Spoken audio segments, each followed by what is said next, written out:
Hello, we're joined by Mykola Murskyj, the Advocacy Director of Razom for Ukraine.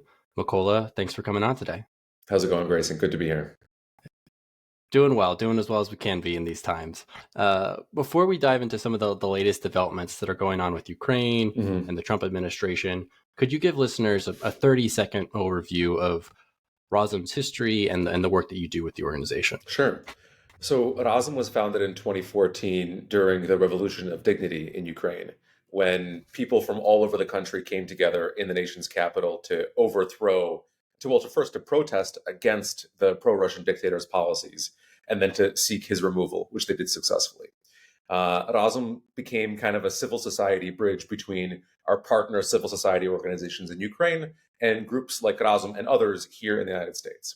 So we did cultural exchange programs. We had a really cool program called Reformers Without Borders, where we took young, idealistic people who wanted to help reform, stagnated sectors of, the Ukrainian bureaucratic space. We sent them to Ukraine for 6 months, and that was the kind of projects that we worked on until 2022. In 2022, obviously, with the full-scale invasion, we went into, and we are still very much in emergency response mode. So we launched 5 programs in response to what was going on. So I work on the Razom Advocacy. We're based here in Washington, D.C., and we have 3 main lines of effort. One is government affairs. So we work directly with members of Congress, their staff, and folks who work for the executive branch to make sure that they have the information that they need to make the right decisions on Ukraine. We obviously do a lot of media work. We work with journalists to make sure that they have the right information. And we do community engagement work. So, for example, our team travels all around the country to work with local organizations, Ukrainian and non-Ukrainian, who want to be more active on Ukraine, who want to engage with their members of Congress, who want to work with their local press and don't know maybe how to do it or don't have the resources to be able to do it effectively. Our team will travel around the country and make sure that we are empowering people to do that kind of work. Razom also has programs that are based in Ukraine as well. So we have Razom Heroes, which provides tactical medical supplies to medics that are working on Ukraine's front lines. Hmm. We have Razom Health, which is also based in Ukraine, and that helps procure equipment and also do training for the Ukrainian healthcare system. So there's a really cool project called Razom Copilot, where we take American neurosurgeons, and now it's not just neurosurgeons; it's all kinds of surgery, and bring them to Ukraine. And they work Wow. side by side with Ukrainian neurosurgeons to teach them the latest techniques that are being developed here in the US. But the American surgeons also get really cool experience that they can't really get here. You don't have the same kind of injuries that happen in Ukraine in the United States. And Hmm. so they also get a lot of experience and get a lot out of this exchange program as well. So it sounds like you're on some of the front lines when it comes to civil society efforts, helping Ukraine both before and after the war, humanitarian efforts, but also deeply enmeshed in the political and public policy conversation here in the United States in Washington, D.C., discussing the future of American support for Ukraine, which is what I'd love to dive into Yeah, with you a little bit more sure. detail today. So over the last few weeks, we've had a flurry of developments since the Trump administration has taken office. I'd love to just level set for listeners what we've seen, which I think is a stark pivot in some ways Yeah. from what the previous administration was doing with regards to American policy towards Ukraine. The administration came into office. They made it clear pretty quickly that they wanted to speak with the Russians unilaterally, that they were more interested in having those types of conversations than necessarily having Ukraine and Europe at the table, at least initially. You had comments from Secretary of Defense publicly offering what appeared to be preemptive concessions to the Russians even before negotiations were really at any type of advanced stage. Secretary of State talking about political and economic opportunities for the U.S. to partner with Russia. Trump's comments calling President Zelensky a dictator, the blowup in the Oval Office, the U.S. ambassador to the United Nations effectively running interference on Security Council and General Assembly resolutions with the Russians. And then in the past couple of days, we've had this pause on military assistance to Ukraine, military assistance that's just in process being delivered. This isn't future arms or weapons. This is already Yeah. approved and dispersed Yeah. assistance, which included a pause on intelligence sharing, which obviously has some really significant effects for Ukrainian air defenses from Russian attacks. as well as reporting just yesterday and then this morning about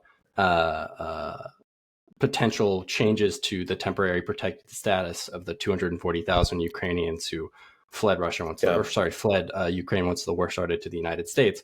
So all that to say, it seems like a tough time to be an advocate for Ukraine in this political environment. How have you been navigating the last few weeks? Well, that's quite the setup. So yes, it is definitely a tough time.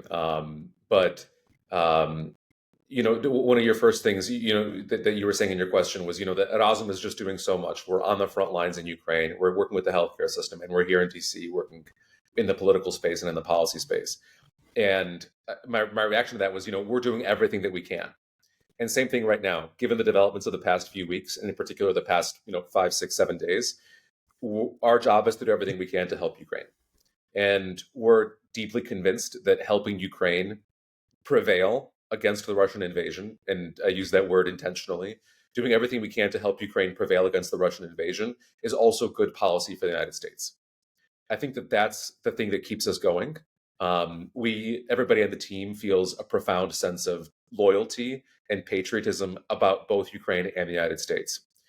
And what's really interesting to me is that you have these debates on both the left and right side of the aisles frequently about, hey, are we doing something purely altruistically, or is there something in our national interest here? Are we doing this for oil, or are we doing this for some economic interest or whatever? This is a case in which the right thing to do and the American national interest coincide. And we don't have to make a difficult decision about doing the right thing and doing what's best for America. In this case, helping Ukraine, which is the right thing to do, is also good for the United States. And that's our responsibility to work with members of Congress and executive branch employees and political appointees, everybody on both sides of the aisle, to make sure that there's a clear understanding of that. Yeah.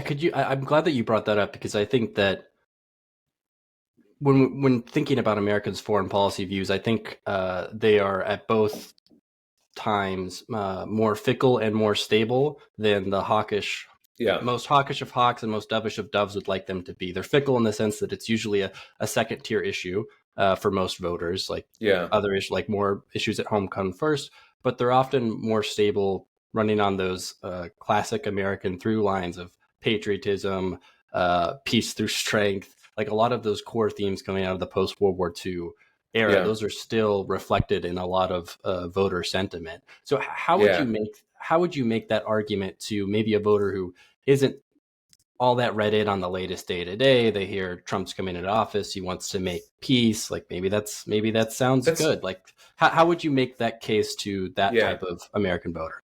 So that's a really good question, and I will answer it by admitting fault. Over the past 3 years, our organization and others that are working in this space did not do enough to highlight the reasons why Russia is doing what it's doing. We accepted the terms of the game as they were handed to us. Is this in the American national interest? Is this going to help us? And we just accepted that language. Even my answer to your previous question was focused on that. We didn't talk about why Russia's doing this. And I think that was a pretty significant mistake. Our biggest issue that we're running into right now is that people, really on both sides of the aisle, but in particular, the White House is, the relevant actor here right now. People are convinced that Russia invaded Ukraine to prevent it from joining NATO, that was the primary purpose. And, Putin can't say what his real purpose is. Like, he can't say, well, I'd really like to conquer all of Ukraine and retake this territory. And he also can't say, I need to destabilize Ukraine so that way Russian people don't follow Ukraine's democratic example. He can't say that sentence out loud, right?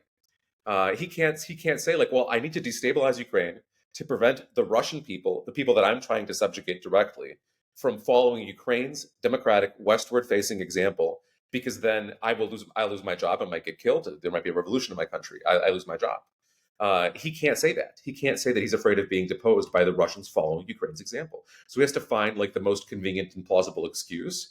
Unfortunately, a lot of academics here in the United States have handed him the perfect one to use. and he has adopted this, NATO expansionist thing as the most convenient, closest at hand red herring that he can use.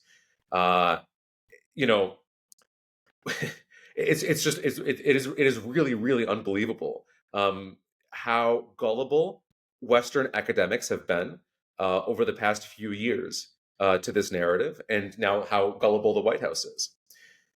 Putin has been very clear internally about what his goals are in Ukraine, and it's to destroy Ukraine. He does not believe that Ukrainians are a separate nation. He does not believe that Ukrainians are a separate ethnicity, and that they should have their own identity and be able to determine what their own future is. I mean, that's unbelievable. That's unbelievable. That is just, I mean, this is like, we're back to the Middle Ages where you just invade your neighbors and decide that you're going to be running their foreign policy. And we have to stop seeing, all of us, right here in the United States, have to stop seeing Ukraine through the lens of Moscow. To get to Ukraine mentally, we often say, okay, Moscow, Russian Empire, one of the parts of that Russian Empire was Ukraine. Now they want to be separate. And we don't realize that, like, hey, in the 14, 15, 1600s, Ukraine had a renaissance. Russia did not have a renaissance. The first books were published in Ukraine and not in Russia. Ukrainian soldiers in the Middle Age, in the 15, 1600s rather, were used extensively by Western powers for everything from exploring the Western world, exploring the Americas, to being their personal bodyguards. I'm thinking of the various King Louis of France used Ukrainian soldiers very extensively. Like, Ukrainian history and Russian history have extremely little in common, besides the fact that beginning in 1654, Russia conquered Ukraine and ruled it particularly brutally. And ever since then, Ukrainians have been subjected under the Russian boot. The historical relationship between Ukraine and Russia is it's not particularly close. Like, these are completely separate, even mentalities. One of the easiest ways to explain the Ukrainian and Russian mentality is that, Ukrainians are a horizontal society and Russia's a vertical society. So Ukrainians will trust their neighbors, but not their boss. Like, as soon as you get promoted, it's like, I don't know. But your neighbors, like, you trust your neighbors with your life. You give them your keys when you go on vacation. Like, you leave your door unlocked. You walk into their house when you need some extra salt or flour. Like, it's just a super horizontal society. I remember when I was living in Ukraine in the summer of 2017, when I was going out of town, the local bartenders who I'd give the keys to, because he and I struck up a friendship, right? And it was that horizontal. But in Russia, you trust your boss. When the ruling comes from the top, that's the gospel truth. And your neighbors, you got to be suspicious, because God forbid somebody's going to tell your boss that you're not. Yeah. Ukrainians are a horizontal society, and Russians are a vertical one. Yeah.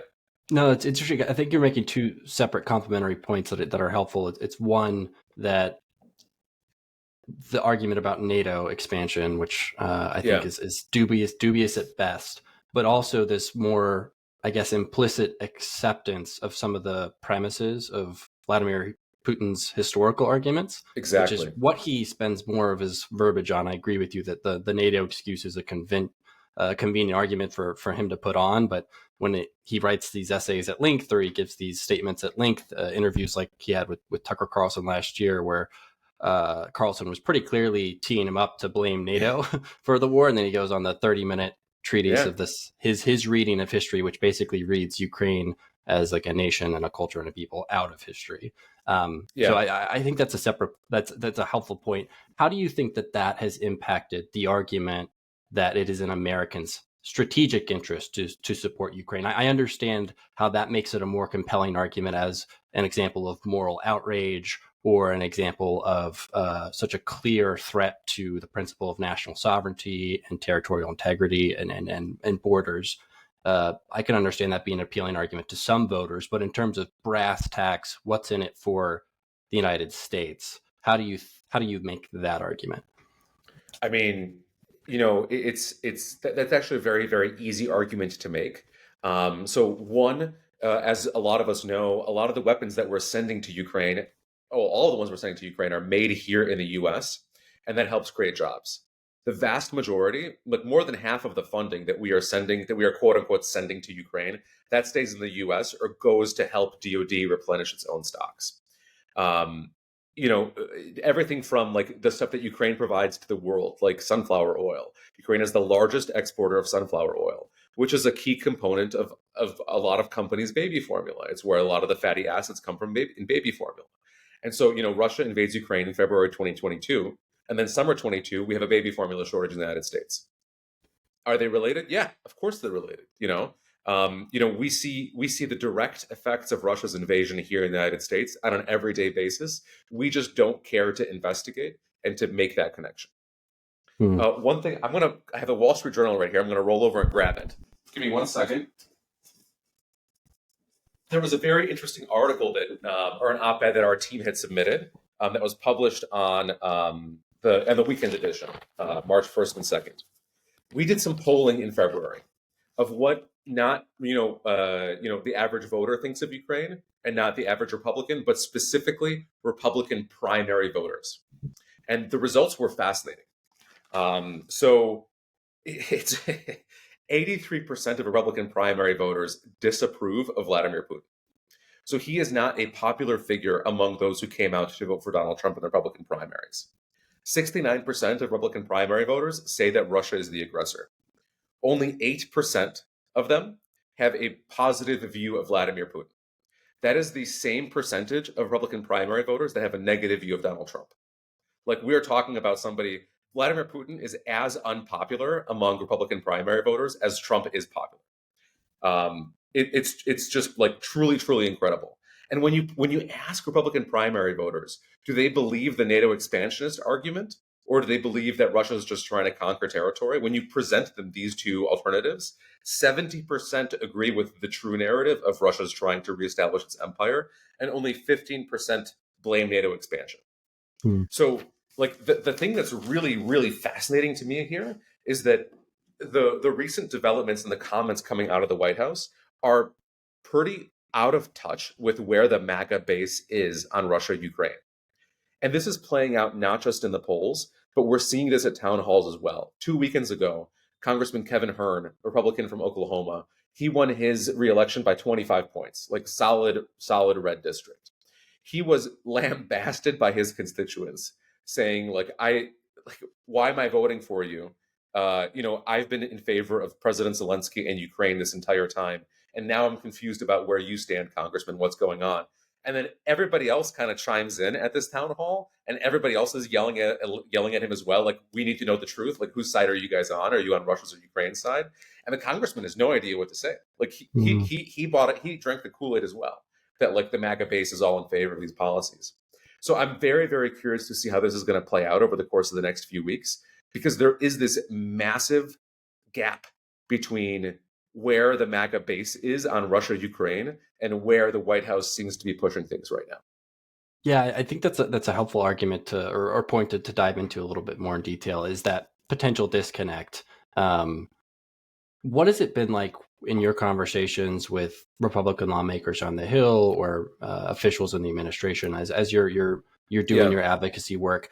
What has that experience been like over the last few weeks, as we've seen once more vocal supporters of Ukraine and America's support for Ukraine under the previous administration? Those same Republican officials have gotten certainly a lot quieter. Some of them have even changed their tune a little bit in reaction to what the Trump administration has been doing. I think it was just yesterday that Senate Democrats tried to introduce a number of unanimous consent resolutions, having kind of very straightforward condemnations of Russia's invasion, calling for them to end their aggression, to stop the war. And you had Senate Republicans blocking those resolutions, which is a stark departure, I think, from where we were maybe a year ago, and certainly 2 years ago, when the support was more, I think, bipartisan. So what do you make of that shift? Like, is this just the type of thing that they don't want to go out on a limb and get targeted by the Trump administration or by Trump himself on Twitter or Truth Social, or is this more of a genuine shift among some of these Republican Hill offices? Yeah, so I think that it's a little bit more nuanced. So you had, right after the Friday meeting, Senator Graham was speaking about, Zelensky needs to change his tune or resign, and he softened his comments this week. He sounds like he's like significantly more open to the possibility that Zelensky is still the right interlocutor for the administration. Um, you even had President Trump softening his comments in his address to Congress on, I think that was Tuesday evening. Yeah. So, I think that it's kind of, there is a little bit more nuance there. And if you listen to what some of the members of the Senate were saying last night, for example, Senator Risch, he's been a consistent supporter of Ukraine. He understands what's at risk. He understands the need for us to continue to help Ukraine fight against the Russian invasion. So I don't think it's as simple as, Trump has clearly defined what the new policy is, and the Republicans are getting in line. I don't think that's what this looks like. Um, you know, um, there's a lot of nuance there. I mean, look at Congressman Brian Fitzpatrick, Republican from Pennsylvania, just outside of Philadelphia. He has been very consistent in his stance in support of Ukraine. That's what his constituents want. That's what I mean. Of course, our polling shows that's what a lot of the Republican primary voters want. And he has been very vocal publicly in trying to make something work between the Trump administration and the Zelensky administration. So, I think that there are beacons. There's more than beacons of hope, right? Like it's a mix. It's a mix on the Mhm. Republican side of the aisle. Um, so I don't buy into the larger media narrative of like, Ukraine is clearly a partisan issue at this point. I think that Ukraine is an issue that splits Republicans, and there are Republicans who are very supportive of Ukraine and who understand that we have to give Ukraine everything it needs to prevail, and there are Republicans that think that Ukraine is not a priority; it's a distraction, and that we should stop our aid immediately. Um, and so I really don't appreciate when you're reading in the newspaper about consistent Republican opposition to aid to Ukraine. It's like, well, like, you know we had the April supplemental got 80 votes in the Senate. Like, what gets 80 votes in the Senate these days besides renaming a post office? If I remember correctly, the original NATO treaty that the U.S. agreed to right after World War II, the North Atlantic Treaty, also got 80 votes in the Senate. Like that's a bipartisan issue. Mhm. In June, July of last year, when the House was voting on NDAA amendments, Marjorie Taylor Greene and a number of other members of Congress introduced amendments that would end all aid to Ukraine. Those got like 60, 70 yes votes. Like, we're not talking about a massive portion of the Republican Party in the House. We're talking about the 50, 60, 70 members that, perceive the need to placate their base and vote no. Mhm. And vote yes on these amendments to cut all aid. It was nowhere near kind of like the avalanche on the Republican side that sometimes you read about in the press.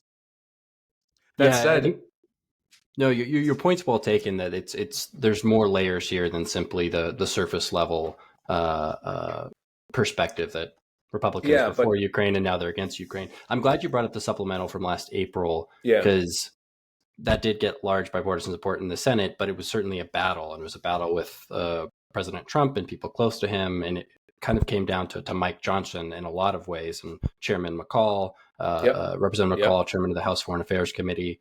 What lessons did you take away from that? Because it wasn't on the one hand, it is a bipartisan thing that, like, yes, there's lots of support for this, but it took a long time, and there was a delay, and this was a fierce fight, and now you have a president who is obviously much different on the issue compared to Biden was all for the supplemental back in April. How Yeah. did you see that fight playing out, and are there lessons to be learned for the current situation? So that's a very good question. I think that we saw realization that if Ukraine does not have the weapons that it needs, that there's going to be maybe a collapse of the front lines, maybe the Russians taking significantly more territory, killing more people, and kidnapping more kids, and that if the Republicans did not move on this, that they would be blamed. I think that if this April supplemental had not passed, we'd be seeing a much different situation in Ukraine right now. They realize that that would be the case, that under a Trump presidency, Ukraine would be losing significantly more territory, people, and kids, and that this would be seen as Trump's Afghanistan. And that risk, I think, was something that really affected the way that they thought about this. and that enabled them to vote in the way that they believed would be best for U.S. interests. Um, there really is like a silent majority. It's almost not even a silent majority. Like when we talk to members of Congress on the Republican side of the aisle, even we're talking about hard right members, they want to be more supportive of Ukraine, and they ask us, can you generate some more constituent pressure in favor of Ukraine so that way I have the cover that I need to vote to vote what I believe is good for America and good for Ukraine. Um, like they're out there, and at some point, if these anti-Ukrainian and frankly pro-Russian policies get out of control, we're going to see those members speaking up more and more. I'm pretty confident of that. And going back to your previous question, actually, regarding the current situation and members of Congress speaking out, we really do need to see more engagement from pro-Ukraine Republicans in the Senate and in the House. Senator Wicker, for example, has been extremely consistent, speaking out consistently and saying, look, we need to do what we can to support Ukraine, but he needs his colleagues to support him. Senator Risch has been saying the right things. He needs his colleagues to support him. Senator Graham, too. Even though he's critical of Zelensky, even though he was critical of Zelensky on Friday after the White House meeting, he was still extremely clear that the U.S. needs to do more to support Ukraine. I think that we can't conflate criticism of President Zelensky with criticism of the idea of U.S. support for Ukraine. Those are completely separate. One's an individual that has his own particular way of doing things, and one is an idea that's in the national interest of the United States and will help promote world peace. Like these are totally different things. And we have these individuals that are speaking out and saying the right things. We need other members of Congress to do that as well. So, I know it's early in the Trump administration, and I know that members of Congress want to give him as much leeway as possible, and to see what he's going to be doing in his first 100 days. But President Trump and his team, they need that guidance from Congress. We have senior Republicans in both chambers who have spent decades working on foreign policy, who know how this stuff works, and their voices are missing right now. How does the state of the minerals deal fit into this conversation? Because I've seen statements from some Republican lawmakers like Chairman McCall who seem to be very hopeful that this minerals deal can get the conversation back on track and not quite give them cover's the wrong term, but put it in a positive direction where they feel more comfortable being more vocal. And other Republicans who maybe haven't commented yet can feel more comfortable about saying, okay, we've got this mineral deal. This is what the Trump administration has been pushing for. This is what Trump wants. Now we need to use that momentum to bolster our support for Ukraine, to push towards like an actual sustainable end of this conflict. How does that fit into the conversation? We should be careful when we say the conflict, because it makes it sound like it's like two guys who got up and decided to fight at a bar. It's like I was carjacked here in DC, October 2022. Two kids came with a gun and said, give us the keys, that kind of thing, to me and my friend. And, that was not a driver local youth conflict. That was a carjacking, right? There was a perpetrator and there was a victim. So I would be upset if somebody called that a conflict between me and like two kids in the neighborhood. It's not what that was. Like they pulled out a gun, pointed it, and said, give us the keys. That's what Putin's doing to Ukraine. I'm not saying that for you, but for everybody who's listening and watching. That's a good point. It's super important for us to say that, right? Like a home invasion is not a conflict between a burglar and the homeowner, right? It is a burglary. It's a home invasion. So this is the Russian invasion of Ukraine. This is Russia's war against Ukraine. It's Russia's war to attempt to destroy the Ukrainian identity. That's what Putin has said he wants to do. And we should not be using, Russia's language when we're talking about Russia's actions. We should call it what it is. Regarding the minerals deal, I'm confident that they will get to a good place and that it'll be signed. It is, the text has been published by a Ukrainian outlet called European Pravda, and it's a strong deal. It's actually not a deal itself. It is an agreement to begin negotiations on a fund agreement, and that fund agreement will involve joint investments in the Ukrainian economy, in the mineral sector, but also in other natural resources that Ukraine has. A lot of these natural resources are underdeveloped, and having U.S. support to begin working on them is great. Like that's going to be good for Ukraine. It's going to be good for the United States. I hope that Ukraine moves forward with this. I hope that the U.S. moves forward with this. There were some particularly objectionable sections in the initial drafts of this, but the final draft is a fair deal. And I'm confident that Ukraine wants to do this. And if the U.S. wants to play ball, that the U.S. will sign it as well. Honestly, it makes me very hopeful. The one concern that I have is that I want to make sure that none of the development of these natural resources is going to be done in an exploitative way that takes advantage either of local people or the local environment. So, for example, there like deforestation in the Carpathian Mountains, which are virgin forests that have been there for thousands of years, like one of the last virgin forests on the European continent. I'm like that's an issue that I worry about.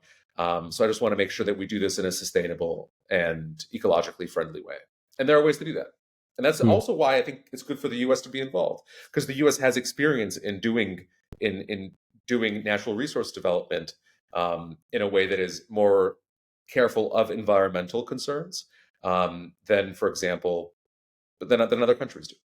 We're not great at it. Like we're not ideal. We still have issues, but we're better than other countries at doing it in a reasonable way. Obviously, Europe is a big part of this conversation when it comes to their support of Ukraine. And I'd like to give full credence to a common argument you see from allies of the administration, which is Europe is the European nations, European Union. They are the most to gain in terms of U.S. support for Ukraine, bolstering a strong posture, deterring further Russian aggression or Russian invasions on the continent.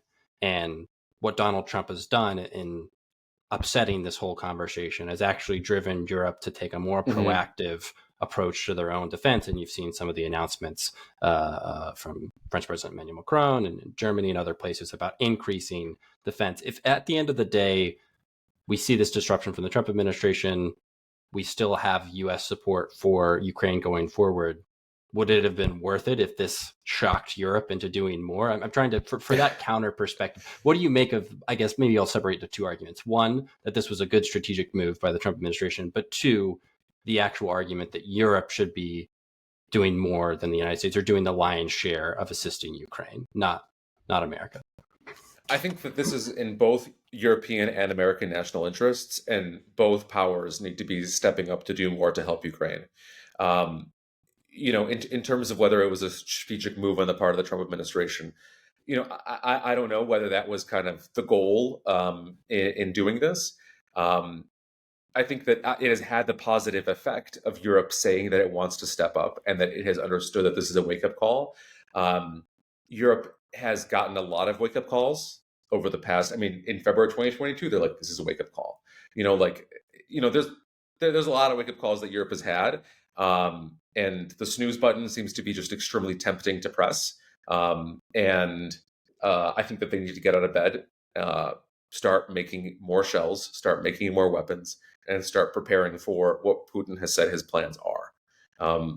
I don't understand the reluctance to face the threat and to call it what it is.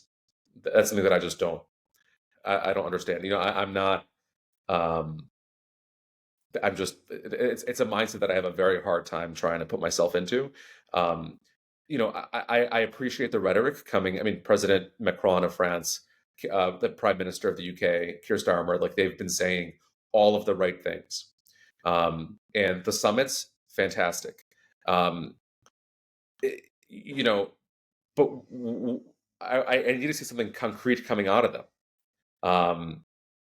There are discussions about sending European troops to Ukraine on a peacekeeping mission after a ceasefire. Okay, but what happens when Russia says, like, no, we don't want that? Is Europe going to say, oh, okay, we're very sorry, we won't do that? Or is Europe going to say, okay, what are you going to do about it? Like, screw you guys, we're doing this anyways. This is in our interest, and it's going to help show you that we're serious. It's going to help deter your aggression in the future. I don't know what Europe's going to say to that, to be honest.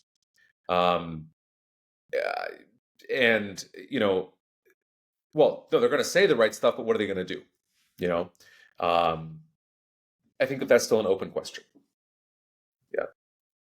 Well, happy to leave it there. Not necessarily the most optimistic note, but certainly a lot to look down the pike. Mykola, thanks for the conversation. Of course. Thank you so much.